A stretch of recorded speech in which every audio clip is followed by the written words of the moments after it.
তাহলে বসুদেব আমার বাসুদেবকে কোলে নিয়ে আস্তে আস্তে যমুনার মাঝখানেতে হাত থেকে বাসুদেব আমার পড়ে গেলেন। এই হচ্ছে মূল কথা। প্রদীপ নিভে গেছে, প্রদীপ আর কি জ্বলবে? চিন্তা ভাবনা করে দেখুন। যমুনার মাঝেতে আসি, এবার যমুনার জলে আস মনে ভাবে শ্রীনিবাস, পিছলি পড়িল হাত হইতে চমকিয়া বাসুদেব, জলে খোঁজে বাসুদেব চমকিয়া বসুদেব,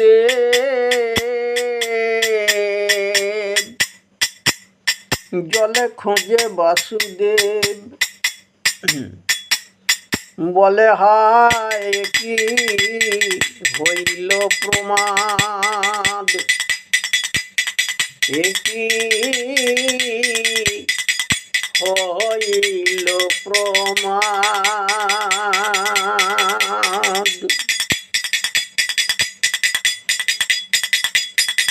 ভাসি নয়নের নিরে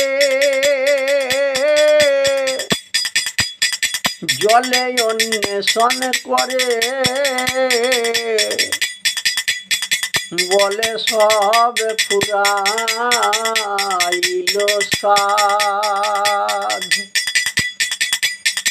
হায় বিধি কি করিলি নিয়ে নিধি নিয়ে নিলি, হায় বিধি কি করিলি দিয়ে নিধি হরে নিলি। ওরে কি তোর কেমন বিচার, হায় হায় ভগবান তুই দিলি কেনে আর নিলি কেনে? এবার আমার কি অবস্থা হবে, কি করব? দেখুন, পিতা এবং পুত্র, তাহলে এই সামান্য কিছুক্ষণের জন্যে যে জন্মটা লাভ করার পরেও পুত্রের ওপরে তার যে মায়া মমতাটা বসে গেল বসুদেবের, সেটাও আমাদের এই জাগতিক জগতের কথা। যতক্ষণ সন্তান মাতৃগর্ভে ছিল ততদিন পর্যন্ত পিতামাতার সন্তানের প্রতি একটা টান থাকে, কিন্তু যখনই পুত্র জন্মগ্রহণ করে ফেলল তখন এবার আলাদা তার প্রতি মায়া মমতা জন্মে গেল। পিতা মাতা সকলেরই এরকম হবে। এটা আমাদের জাগতিক জগতে সকলেরই তো হয়ে থাকে নাকি? তাহলে এবার পুত্রকে হারিয়ে পিতার আজ কী অবস্থা, সঙ্গে সঙ্গে কাঁদছে, ঠাকুর এ তোমার কেমন ব্যবহার, তোমার দিয়াই কেনে আর নিয়াই কেনে? দেখাইয়ে পুত্রধন লোভাইল নেত্রমন, কেন তুই করলি এমন ব্যবহার?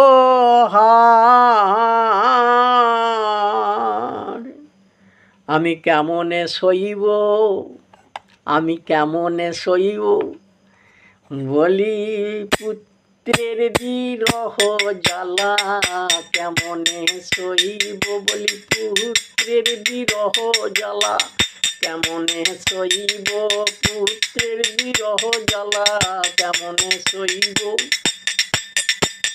পুত্রের বিরহ জ্বালা কেমনে সইব।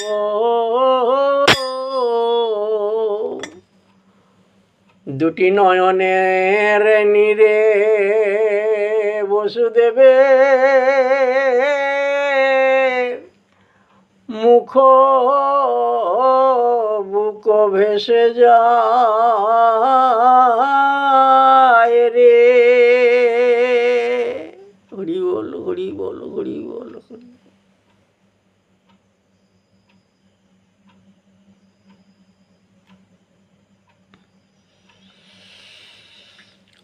এবার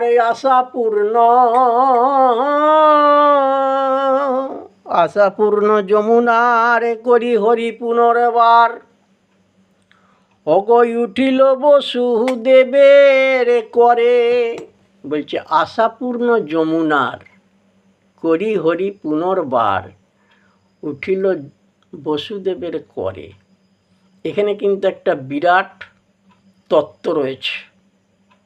এই তত্ত্বটা একটু উদ্ঘাটন না করে গেলে মনটা খুঁতখুত করবে। তো আপনারা তো শ্রোতৃবৃন্দ, পাঠকবৃন্দ, বৈষ্ণবগণ সকলেই আপনারা জানেন, কিন্তু তবু আমি যে কথাগুলো বলতে বসেছি এগুলো যদি এই গিঁটটাকে যদি না খুলে দিই, দড়িতে গিঁট পড়ে গেছে। আপনি ধরুন পথে যাচ্ছেন, যেতে যেতে একটা রাস্তায় হোঁচট খেয়ে গেছেন, আর হোঁচট খেয়ে যে নোকটা একটু উড়ে গেছে, যে পাটা দিয়ে একটু রক্ত বেরোচ্ছে, সেখানে একটু গাছপালার রস ফস নিগুড়ে টিগুড়ে নিয়ে, এরকম করে নিগুড়ে টিগুড়ে নিয়ে সেখানটা একটু দিতে হবে, রক্তটা যাতে ধরে যাবে।